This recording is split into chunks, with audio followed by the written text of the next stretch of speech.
Report বের করা হবে, প্রকাশ করা হবে। কিন্তু তিনি বললেন যে এই 1-2টি লোক নিয়ে বড় বড় কথা সব উপস্থিত নেব, ব্যবস্থা নেব। মুখ্যমন্ত্রী যখন বলেন যে আমি ব্যবস্থা নেব, নতুন মুখ্যমন্ত্রী সবে 2 মাস হয়েছে, তখন আমার মধ্যেও একটা আস্থা তৈরি হয় যে মুখ্যমন্ত্রী বলছেন ব্যবস্থা নেব। একটা কাগজ দেখিয়ে বললেন তারাতলায় বাড়ি ভাঙা, কার সই রয়েছে জানেন, কাউকে ছাড়বো না। ব্যবস্থা উনি নিলেন না, যার সই সে ভালো তৃণমূল হয়ে গেল। কি করে আস্থা রাখবো মুখ্যমন্ত্রীর হুমকিতে? মুখ্যমন্ত্রী একজনের নাম করে বললেন তার আর তার ছেলে 80 থেকে 90টা বেআইনি কনস্ট্রাকশন, সে ভালো তৃণমূল হয়ে গেল। মুখ্যমন্ত্রী আর ব্যবস্থা নেন না। তাহলে মুখ্যমন্ত্রীর এই যে ব্যবস্থা নেব, ছাড়বো না, কাদের বলছেন? এটা কি একটা থ্রেট পারসেপশন তৈরি করা যে তাড়াতাড়ি তৃণমূল থেকে আমার বি টিমে চলে এসো, বি টিমে চলে এসো? সেই দিন বুঝবো মুখ্যমন্ত্রী ব্যবস্থা নিয়েছেন যেদিন তথাকথিত ভালো তৃণমূলে যারা নাম লেখাচ্ছে নিজেদের অপরাধ বাঁচাতে, তাদের বিরুদ্ধে মুখ্যমন্ত্রীর পুলিশ আর সেন্ট্রাল এজেন্সি ব্যবস্থা নিতে শুরু করবে। সেই দিন বুঝবো উনি সত্যি ব্যবস্থা নিচ্ছেন। উনি কখনো বলছেন 1-2টি লোক, কখনো বলছেন 2,500 লোক। এই যে আপনাদের সবাই কি কন্টাক্ট করছেন বারবার, লোকের সভা করতে কাউকে দেওয়া হলো। আমি একটা জিনিস বুঝতে পারছি না, এর উত্তর আমরা কেন দেবো? আপনারা তো সমাবেশটায় ছিলেন, আপনারা তো সমাবেশটায় ছিলেন। কেউ যদি ভুল ধারণা থেকে কোনো কথা বলেন, আমাদের উত্তর দেওয়ার, আমাদের আমাদের আমাদের যে সমাবেশটা, তার পাশে একটা টয়লেট ছিল, পাবলিক টয়লেট, তার সামনে একটা ভিড় ছিল, ওই অনেক দূর থেকে যারা এসেছেন টয়লেটে যাবে বলে, ওই ভিড়টাও মেয়র রোডের থেকে বেশি ছিল। আমাদের টয়লেট যাবে বলে টয়লেটের সামনে যে ভিড়টা ছিল, ওটাও মেয়র রোডের থেকে বেশি ছিল। যারা হিসু করতে গেছিলেন সেটাও কিন্তু মেয়র রোডের থেকে বেশি ছিল। গাড়ি দেওয়া হয়নি, বাসে দেওয়া হয়নি, ট্রেনে হামলা করেছে, সংগঠকদের অ্যারেস্ট করে রেখেছে, খাবারের প্যাকেট নেই, জল নেই, দাঁড়াবার জায়গা নেই, রাত্রিবাসের জায়গা নেই। আর ওদেরকে তো নেমন্তন্ন করে এনে শুভেন্দুবাবুর পুলিশ ব্যবস্থা করিয়েছে। এটা বিজেপি নিতে পারছে না, কষ্ট হচ্ছে যে পোষ্যপুত্রদেরটা ফ্লপ। আমি যদি কেউ মদত দেওয়ার পর এইভাবে ডোবাতো, এই ফ্লপ করতো, 3 দিন নীল ডাউন করে রাখতাম। তোদের উপর এত ভরসা করেছি, এত পুলিশ দিয়েছি, এত এমএলএ পাঠিয়েছি, তারপরে প্লাস্টিকের ফাঁকা চেয়ার দেখা যায় কি করে? নীল ডাউন হয়ে থাক। ইডি যে আপনাদের অ্যাকাউন্ট ফ্রিজ করেছে, এবার আপনাদের যারা ট্রেজারার তাদেরকে ডেকে পাঠাচ্ছে। আমি ট্রেজারার নই, আমি জানি না, কি বলবেন? এখন ইডি কে বলা হয়েছে ডাকতে। ইডি অফিসাররা কি করবে? তারা তো যথেষ্ট দক্ষ অফিসার। এটা তো রাজনৈতিক ভাবে নির্দেশ আছে সব। আইনি তহবিল, অডিট করা তহবিল, সব তহবিল থাকে। বিজেপির তহবিল নেই, সিপিএম এর তহবিল নেই, কংগ্রেসের তহবিল, সব দলেরই সাধ্যমতো তহবিল থাকে। একটা অডিটেড তহবিল আমাদের দলের। এবার সেখানে যদি ওনাদের কিছু মনে হয়ে থাকে এ করে, তো কিন্তু এটা রাজনৈতিক মানে সম্পূর্ণভাবে, আচ্ছা আমাদের নয়, মানে মানে রাজনীতিতে টার্গেট করে ওনারা এইসব কর্মগুলো করে যাচ্ছেন। তো এবার ওই শিবিরের মানে লোক ভরানোর দায়িত্ব তো সব এরাই সব নিয়েছিলেন, এই রাষ্ট্রশক্তির লোকেরা। এবার ওইদিকে যত হতাশ হচ্ছে তত বেশি টার্গেট করছে তৃণমূল, আমাদের মূল তৃণমূলের স্রোতকে।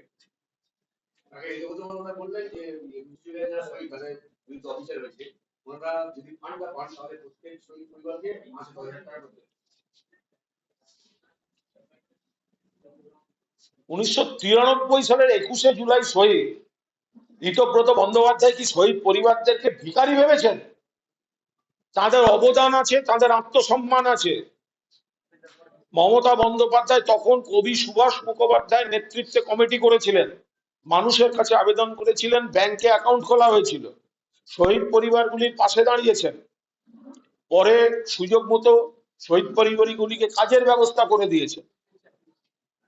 প্রত্যেক বছর তারপর থেকে তাদের সম্মান দেয়া এবং 21শে জুলাই তারিখটাকে সারা ভারতবর্ষের রাজনৈতিক ক্যালেন্ডারে প্রতিষ্ঠা করে দিয়েছে। এটা বলতে লজ্জা করলো না চাটনের? চাটন ছিল কোথায় তখন? যারা এই শহীদদের মৃত্যুর পেছনে যে সরকার, চাটন তো সেখানকার লোক। এখন বলতে পারলো না যে আমরা সবাই চাঁদা তুলে দিচ্ছি, তহবিল পেলে দেব? এসব কি কথাবার্তা? তাহলে তোদের কি, যদি মন থেকে দেওয়ার হয়, মমতা বন্দ্যোপাধ্যায় তো এত বছর দায়িত্ব পালন করে দেখিয়ে দিয়েছে। তোমরা নাকি 60 জন 62 জন, তোমরা যদি শহীদ পরিবারের পাশে থাকতে হয় তোমরা নিজেদের স্যালারি থেকে কেটে দাও।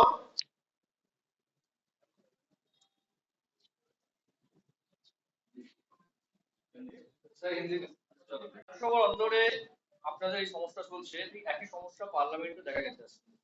এনসিপিআই সদস্যদের কল্যাণ বন্দ্যোপাধ্যায় বিজ্ঞপ্তি করেছেন, তারা গিয়ে স্পিকারের কাছে গিয়ে নালিশ করেছেন কল্যাণ বন্দ্যোপাধ্যায়ের বিরুদ্ধে। কাকলি গদ্যস্থিতারা কি বলবেন? ওখানে একই সমস্যা দেখা যাচ্ছে না, ওখানে তো 20টা বেইমান। 24 সালে যারা এমপি হয়েছেন কোন ভোটে হয়েছেন? বিজেপি বিরোধী মানুষ তাকে ভোট দিয়েছে মমতা বন্দ্যোপাধ্যায়ের প্রার্থী হিসেবে 5 বছরের জন্য। ওনাদের ভোট আবার 29-এ। মাঝপথে কি করে তাদের দল বদলে যেতে পারে? কি করে তারা দলের বিরুদ্ধে যেতে পারেন? তো বেইমান নন? বড় বড় কথা। এক বিচিত্র পর ছিল, ঘাটের মোড়া দেখলাম, বলছেন আমি কতবার জিতেছি। আরে তোর বায়োডাটা চেয়েছে, তুই বারবার বেইমানি করেছিস, সেইটা তুই মনে রাখ।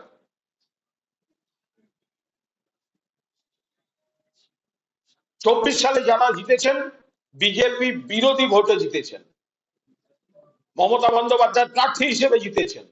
আজকে বিজেপির দালালি করতে যাচ্ছেন ওখানে। তা তাকে যদি কল্যাণ বন্দ্যোপাধ্যায় সমালোচনা করে থাকেন, কল্যাণ বন্দ্যোপাধ্যায় 100 বার ঠিক কাজ করেছেন।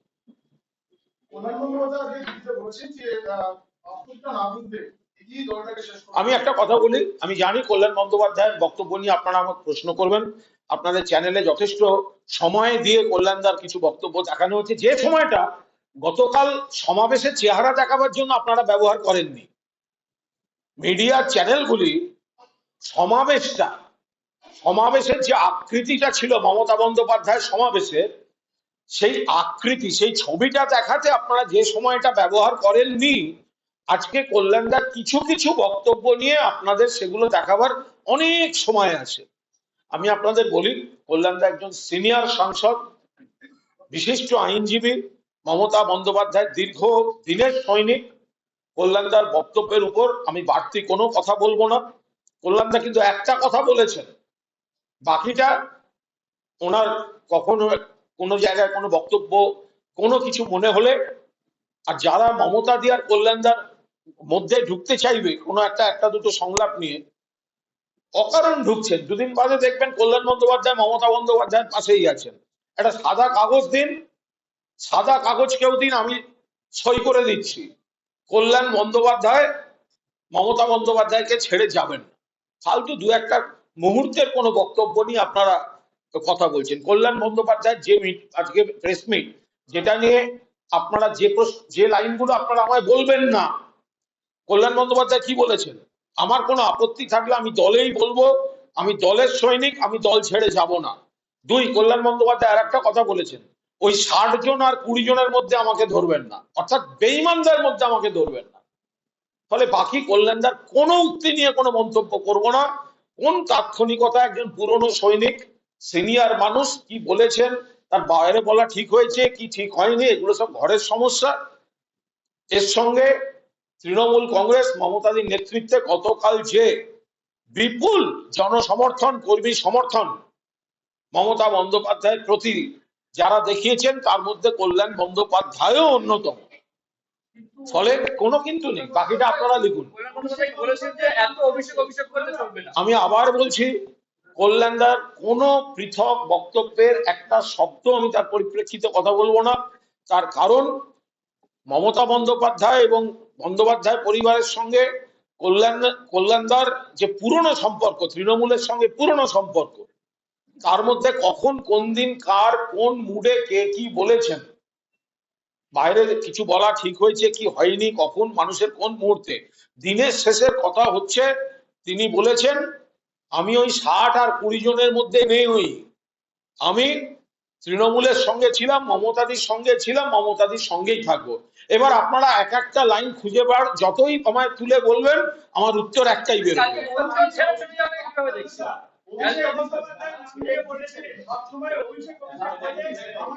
আপনি কি আপনার আগের প্রশ্নকর্তার একই লাইনটা শুনতে পাননি? আপনাকে নতুন করে একই প্রশ্ন করতে হবে? আমি আগের উত্তর যেটা দিয়েছি ওইটা কেটে আপনার প্রশ্নের উত্তরের সঙ্গে পেস্ট করে দিই। কালকে মন্ত্রী ছেড়ে চলে যাবে কিভাবে দেখছেন? মন্ত্রী ছেড়ে চলে গেছেন কালকে। বললেন যে এটা ব্যস্ত আইনজীবী, তার কোনো একটা জরুরি মিটিং বা কিছু থাকতেই পারে। কল্যাণদা তো পুরোপুরি ছিলেন, তারপরে পোস্টও করেছেন। কল্যাণদার ফেসবুক দেখুন না, পোস্ট করেছেন, ছবি পোস্ট করেছেন, বড় জনসভার ছবি। কল্যাণদা কি সুন্দর স্লোগান দিচ্ছিল দেখেছেন? একবার তো আমিও কল্যাণদার সঙ্গে গলা মেলাচ্ছিলাম। যারা ছেড়ে গেছে এবং যারা রয়ে গেছেন মমতা বন্দ্যোপাধ্যায়ের কথাগুলি বিভিন্ন সময় তারা কিন্তু একটা নাম নিয়ে আপত্তি তুলছে। কথা বলি, আমি একজন নির্বাচিত বিধায়ক, বেলেঘাটা কেন্দ্র থেকে আমি বিধানসভায় এসেছি মমতা বন্দ্যোপাধ্যায়ের নেতৃত্বাধীন সর্বভারতীয় তৃণমূল কংগ্রেসের বিধায়ক হিসেবে। এখন অনৈতিকভাবে বিচারাধীন যে অংশটিকে বিরোধী দল করেছেন মাননীয় অধ্যক্ষ, তারা আমাকে বলতে দিচ্ছে না। তারা সকলকে অ্যালাউ করবে কিন্তু তারা আমাকে বলতে দিচ্ছে না। এর আগে গুন্ডা দমন বিল নিয়ে আমাদের পরিষদীয় নেতা শোভনদেব চট্টোপাধ্যায় আমার নাম দিয়েছিলেন। তথাকথিত স্পিকার পোষিত অনৈতিকভাবে নিযুক্ত যে বিরোধী শিবির, নিয়ম মতো তো অপোজিশন চিফ হুইপকে অপোজিশনের নাম পাঠাতে হবে। এখন অনৈতিকভাবে তার হাতে দায়িত্ব দিয়েছেন, তাদের দিকে আমার নাম কাটা হয়েছে। আজ হোম বাজেট আমাদের দল থেকে, আমাদের শিবির থেকে, আমরা মূল দল, এখন স্পিকার ওনাদের অনৈতিকভাবে দায়িত্ব দিয়েছেন। শোভনদেব চট্টোপাধ্যায় আমার নাম বক্তা হিসেবে দিয়েছিলেন। কোনো আলোচনা ছাড়া, কিচ্ছু না জানিয়ে আমার নাম আজকেও বাদ দিয়ে দেওয়া হয়েছে। আমি হোমে মাননীয় মুখ্যমন্ত্রী, পুলিশ মন্ত্রী তাকে বলতাম এটা কি হচ্ছে। মমতাদির নেতৃত্বে যে মূল দল সেটাকে ভাঙার জন্য পুলিশ ব্যবহৃত হচ্ছে। অ্যারেস্ট, ডিটেনশন, ধরপাকড়, 21শে জুলাইও যাতে না আসতে পারে আমাদের নেতাদেরকে সব থানায় থানায় অ্যারেস্ট করে রাখা। 20 তারিখ রাতে আমার বাড়িতে হামলা, লোক গেছে। সরকার চায় না আমি বলি, তাই এদেরকে বি টিমটা দালালগুলোকে সামনে রেখে আমার নাম বাদ দিচ্ছে। কন্ট্রোল রোধের চেষ্টা হচ্ছে বিধানসভার মধ্যে। স্পিকারকে আমি বলেছি, স্পিকার বা মুখ্যমন্ত্রী যেটা বলতে চাইছেন সেটা হচ্ছে এটা তো বিরোধী দলের ব্যাপার, কারা বলবে কি আমরা এর মধ্যে ঢুকবো না। ভুল। যাতে সরকারকে প্রকৃত আক্রমণ না নিতে হয় সেই জন্যই তো একটা দামি বিরোধী দল অনৈতিকভাবে তাদেরকে পুষছে। দামি বিরোধী দল পুষছে যাতে অরিজিনাল সমালোচনা না আসে।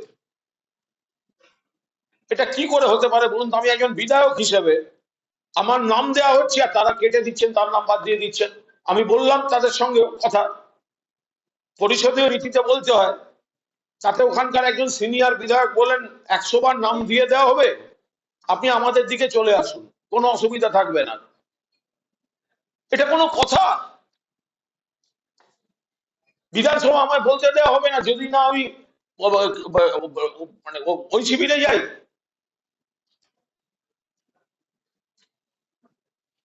কিভাবে বলতে হয়, কখন বলতে হয় সব আমাকে শেখাতে হবে না।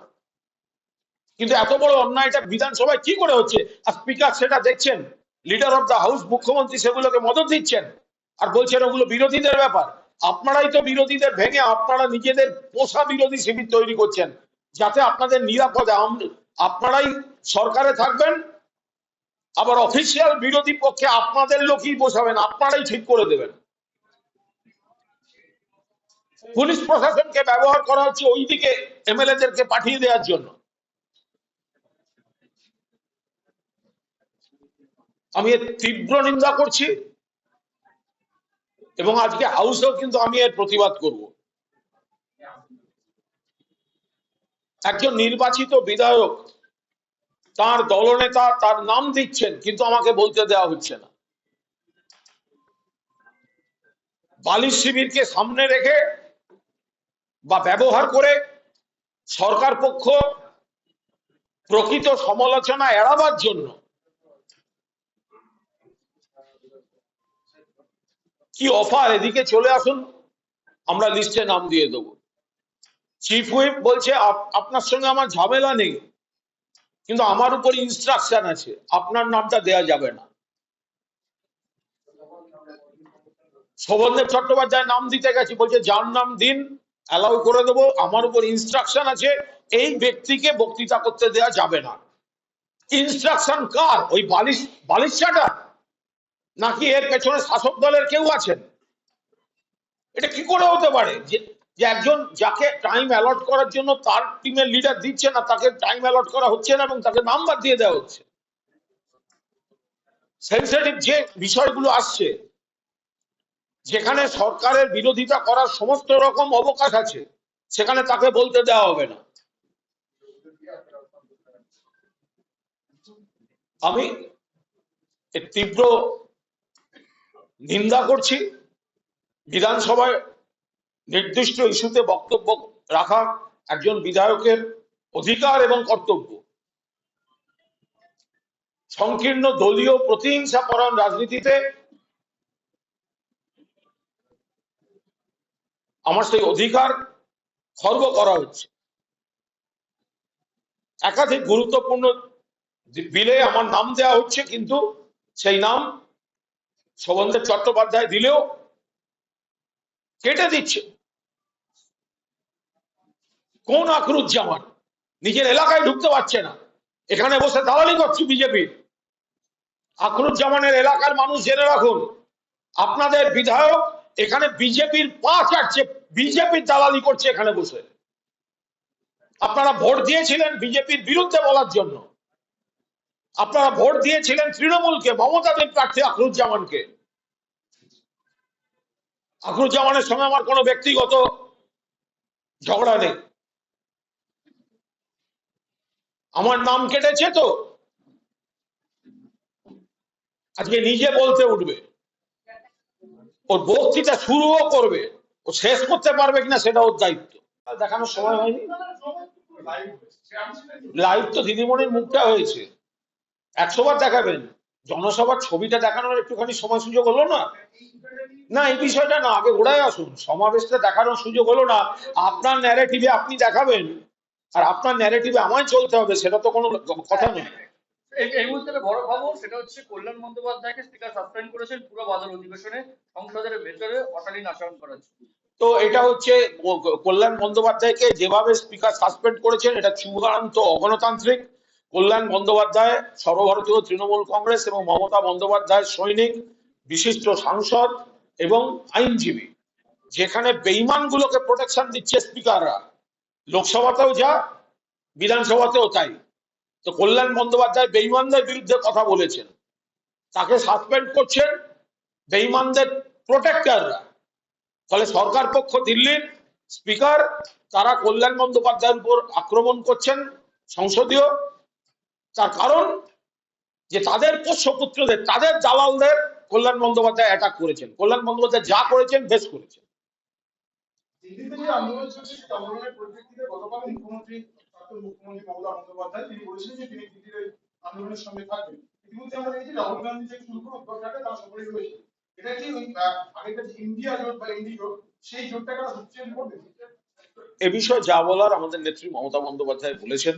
যেভাবে দিল্লিতে দমন পীড়ন চালাচ্ছে বিজেপি সরকার, সর্বভারতীয় তৃণমূল কংগ্রেস, মমতা বন্দ্যোপাধ্যায় তার পুরোপুরি নিন্দা এবং বিরোধিতা করছে। যেভাবে ছাত্রছাত্রীদের উপর আক্রমণ হয়েছে, যেভাবে গতকাল কংগ্রেস নেতৃত্বের উপরও আক্রমণ হয়েছে, যে রাষ্ট্রীয় সন্ত্রাসের নগ্ন চেহারা বিজেপির কেন্দ্রীয় সরকার দেখাচ্ছে, তৃণমূল কংগ্রেস তার তীব্র নিন্দা করছে। বলছি আর একটা বিষয় করলাম তাকে কল্যাণ আজকে বলেছেন যে আরজি করার সময় মুখ্যমন্ত্রী পদ থেকে সরাতে চেয়েছিলেন অভিষেক মমতা বন্দ্যোপাধ্যায়। আমি বুঝতে পারি আপনি আর কল্যাণ দা পাশে ছিলেন সেই সময় মমতা বন্দ্যোপাধ্যায়। না, দেখুন আমি আবার বলছি, কল্যাণদার কোনো বিচ্ছিন্ন লাইন নিয়ে কথা বলবো না, কারণ কল্যাণদা ঠিক কি বোঝাতে চেয়েছেন, কি বলেছেন, উনি অনেক সিনিয়র, আমি ওইভাবে বলবো না। কল্যাণদার মূল বক্তব্য যে কল্যাণদা বলেছেন আমি ওই 60 আর 20-র মতো নই, আমি মমতা বন্দ্যোপাধ্যায়ের সঙ্গে ছিলাম, থাকবো, দলে ছিলাম, দলে থাকবো। তো এটা তো হচ্ছে নির্যাস। আমি আবার বলছি, কল্যাণদার বা মমতাদির যা পুরনো সম্পর্ক, এর মধ্যে অকারণ ঢুকে দুদিন আপনারা একটা ব্রেকিং নিউজ বলে যা চালাবেন, সেগুলো থেকে আবার সরে এসে দেখাতে হবে কিন্তু কল্যাণ বন্দ্যোপাধ্যায় তৃণমূলের একজন নির্ভরযোগ্য নিষ্ঠাবান সৈনিক।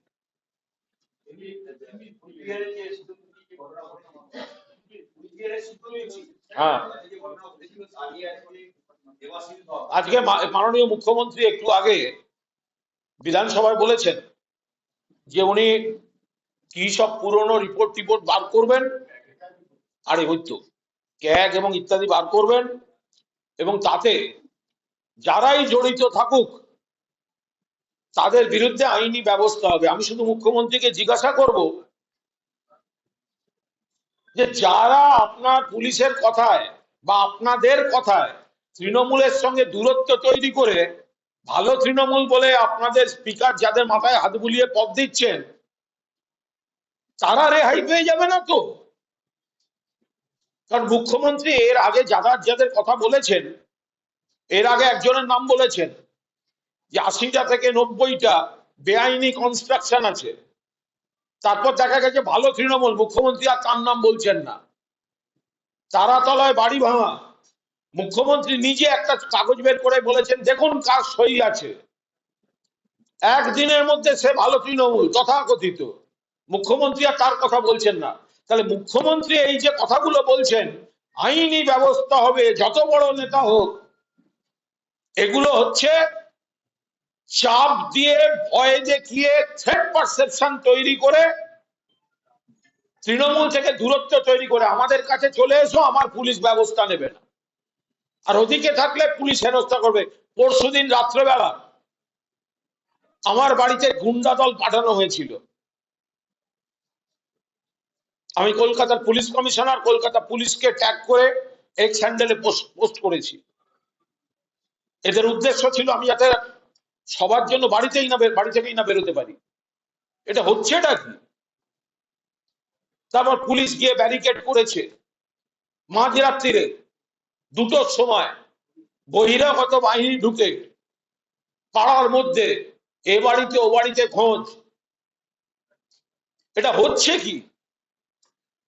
একটা গোটা পুলিশ প্রশাসন গুন্ডামিকে মদত দিচ্ছে, ব্যবহার করা হচ্ছে মমতাদের নেতৃত্বে যে সর্বভারতীয় তৃণমূল কংগ্রেস, সেখানে ভয় দেখিয়ে দূরত্ব তৈরি করার জন্য বক্তা হিসেবে আমার নাম কাটা হচ্ছে, আর ওখানকার সিনিয়র নেতা আমাকে পরামর্শ দিচ্ছেন আপনি এদিকে চলে আসুন, যত ইচ্ছে বক্তৃতা করুন।